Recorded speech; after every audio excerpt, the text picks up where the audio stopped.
Set the hopper in place on the grind regulator. Check that the bean trap is fully closed. Secure the hopper by tightening its security screw with a Phillips screwdriver. Remove the hopper lid, fill it with coffee, then replace the lid. Connect the plug to the power source and turn on the grinder. Open the bean trap to allow the coffee beans to enter the grind chamber. Loosen the screw using the number 3 hex Allen key provided with your grinder.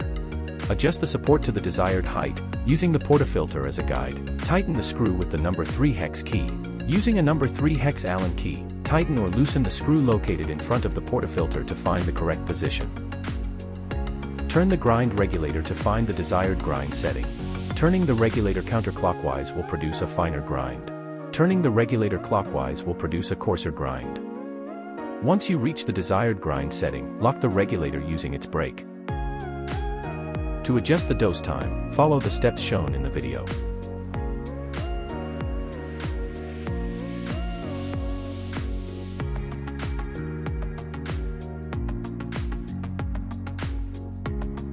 Your grinder is now set and ready to grind.